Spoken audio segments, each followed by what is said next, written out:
670 WOCA. Ocala.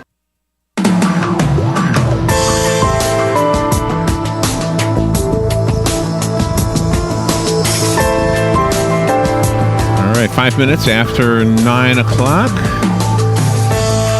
Don Browning's in the studio. We have come to admire and respect Mr. Browning for his opinions. He brings some information to the show that is straight from the news, and his thoughts on those things. He, of course, gets our respect already from being a U.S. Navy veteran and so many other credentials. In addition to being a businessman, a city councilman, etc., he's now running for the District 3 seat on the Marion County Commission, and he brings common sense our way every Monday at this time for about 10 or 12 minutes. Good morning, Don. How are you doing? Good morning. I'm doing really well. I'm wearing down a little bit. You know, it's really? tough out there. It's tough out there bringing common sense, making a lot of decisions and advocating positions. Yeah. Well, good for you. I mean, and you do make sense. And I love the fact that you're doing what you're doing here. What I think we see in these visits is somebody who analyzes the circumstances and then applies them to whatever position you will end up taking if you are elected to the commission. Well, I appreciate that, and it is on target. I feel I'm uniquely qualified just because I've been around a long time and I've been a Republican businessman. Free enterprise is a sacred concept, and it really creates a lot of productivity. When government stumbles, and your lead story this morning, I've been pulling out the newspapers, and give everybody an idea of how I might address things. I've been over the budget. I'm studying the budget for the Sheriff's Department with Sheriff Gainey. Mm-hmm. What has to happen, in my opinion, is we've got to get in and not be sensationalize budgets. When it comes to deputies, firemen, that type of thing, we've got to get in and we've got to grind it out where you bring a problem and then you bring a solution and you stay responsible for the argument. And a little bit more of the Sheriff Gainey did a brilliant job, I thought, of bringing forward the budget this year, and it set a nice precedent. I hope we get that if I'm elected. I hope we get that going forward, because it's so important to grind these things out and not be in a position of like the Japanese call it tatakai. You just it's fighting. It's fighting among yourselves for your position. It puts the deputies in a terrible position. It puts the firemen in a terrible position. Yeah. Well, and the big issue we've brought this up before. I don't want to dwell on it and take time away, but it's the idea that you have good people working for a lesser wage than they can get if they move to another county or just work in another county. And that's a real issue, especially if transparency reveals that there's waste. That's exactly and I'm not going to say incompetence, but sometimes it's a lost leader. Like for example, I'm looking at compressed natural gas. There's about $1 million. It just goes wasted. I believe wasted, because you're not going to see a big outrage when we cancel that. If I'm on board and we cancel that, you're not going to say, "Oh my gosh, I can't drive my compressed natural vehicle." Nobody does. Nobody does. So there's not going to be an outrage. Right. But $1 million, we take and we divide that by 100. You can take 100 families, 100 firefighters, EMS, deputies.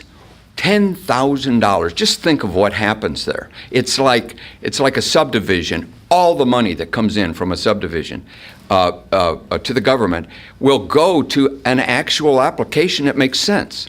Does that why not? That's it's such a no nonsense kind of an approach. If you have funds, you apply them where it's applicable. You told us we could ask questions, so I have a question. Yes. And this is true. I don't even know why we ended up with the natural gas fueled vehicles anyway. Well, they were stumbling around. Here's the deal. Everybody has a good heart. I don't attribute bad motives. Charlie Stone was one of the early ones, and he was in the fuel business. And everybody wants to, they think they can look out. I trade commodities. It's something that that you don't want to go out more than about 30 days, 60 days. I mean, and it's very risky, very risky. Well, they went out 10 years. Okay, you'd have to be government to go out 10 years and say, I'm going to hedge the cost of gasoline, and the entire population is using gasoline and diesel. Well, I'm going to hedge. I'm going to make this bet on the behalf of the Marion County folks. Well, there was only one gas station, and we had to supply the land for it. We had to help them build it. There's just a myriad of issues, of reasons why you did not drive here this morning.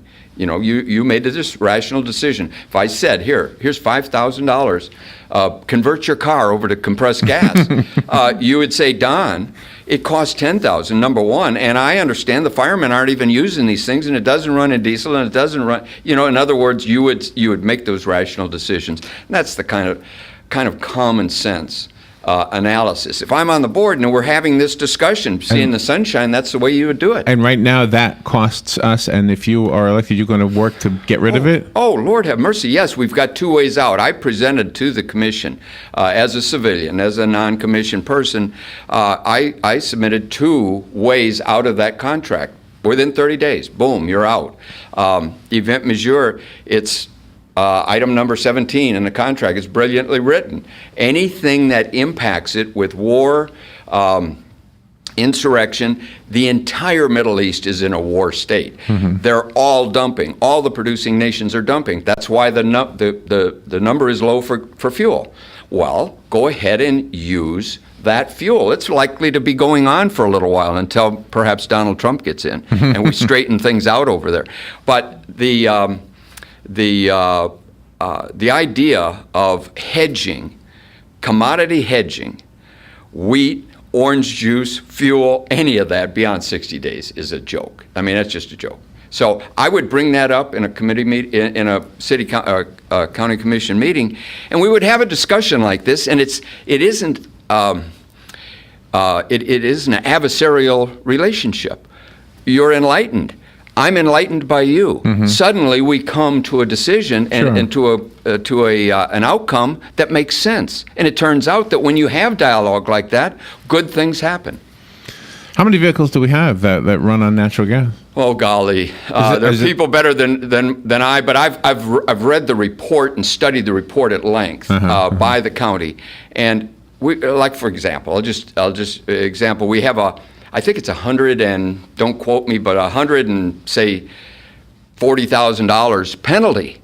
Because what we said was, how much for a loaf of bread? 18 cents. Well, how about if I buy 100,000 loaves at a time? Oh, well, it would be 9 cents. Oh, good. Put me in for the 9 cents. But the trouble is, you only buy, just a few loaves of bread. Let's just say you buy 800 loaves. Oops, sorry, Larry. You've got a penalty, $100 and some thousand, a penalty. Wow, so it sounded great. Oh boy, I only pay 8 cents a loaf. But trouble is, when you pay the penalty, when you pay the rest of these things, it doesn't come out quite so well. Wow. And do you think it'll be easy to persuade the other commissioners to go along with it? Incredibly easy. And here's the reason why. Charlie Stone, brilliant guy, wonderful guy, loves government. He's been in it a long time. Put it forward. He was in the oil business. Okay, he put it forward. Just sounded like a good idea at the time. I know how I stand. I've discussed it with you. We could discuss it with the listeners. It's an easy call. So somebody's going to like my concept. And then we've only got, out of three, we've got one other person. And you bet, I would say it would happen very quickly. And then we'd have to, we've got some of these we've got to convert and that type of thing. Not to get too far into the weeds on that particular issue, but we would work it out, and yes, I would say 3-0. The other two would jump on board because it's an insane type move. When two agencies work together, like the Sheriff's Office and the Marion County Commission, and there's a budget on that side of the equation too. We're looking at the Sheriff's story this morning. Is that something that needs to be tweaked? Oh man, you've got to get in and you've got to talk. You've got to discuss it with the sheriff. Now, Sheriff Gainey set a beautiful precedent. Here's an example. It's a second major story. FedEx this week. Bingo comes here. Okay, they're bringing jobs. It's But they got it right. FedEx got it right. We've been sharing the star, we've been sharing the county logo with a company. It's called CEP. So they get the logo, like the imprimatur. It's like they're suddenly government. Well, you notice, read very closely, FedEx invites their 2 top partners, not the Chamber of Commerce. Chamber of Commerce can come, but that's not who they're negotiating with. They're negotiating with the City of Ocala and Marion County Commission. That's the government. I say all government has to reside inside government. This business about, if somebody says to you, public-private, that means you better just run with grab your wallet, grab your everything, and run, run for your life. Because that means we are suddenly oozing out of the castle, and we're all government's supposed to happen inside government. You're not supposed to ease it over and start, make this a government radio station. Now, what's that about? It just kills the rest of your competition. What would I Might do? be good for you for a moment, but to fund you and to give you government status, but that's socialism. We don't do that really here in America. Absolutely. That's why we love what we're doing. That's why we love freedom of speech. I don't have anything that tells me you can't say this, that, or the other thing.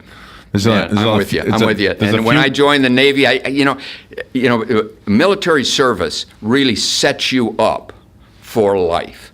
It is one of the most incredible opportunities a young man or a young woman can have. Don Browning, it's always a breath of fresh air. I love you coming in here. I hope if you're elected that you still visit us and give us these words of wisdom every now and then. Maybe not every week, but that's up to you.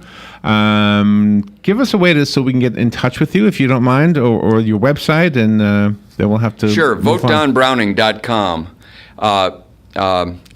Hey, there we go. We got some folks here saying they're giving a big thumbs up, and that's what we've been getting out on the trail. But VoteDonBrowning.com is a great way. I've got a phone number, but you can get a hold of me. I'm very available out there. 352-233-7990. Call me up. All right. Don, again, we love having you in here. Thank you for doing what you're doing. You're showing us some things from a different perspective, and we love it. So thank you for doing that. You're welcome. You're certainly welcome. All right. And call us if you need Don's information repeated. We can do that for you over the phone. Right now, we'll take a little break. Connie Dickman is going to talk about genetically modified organisms. We'll be right back.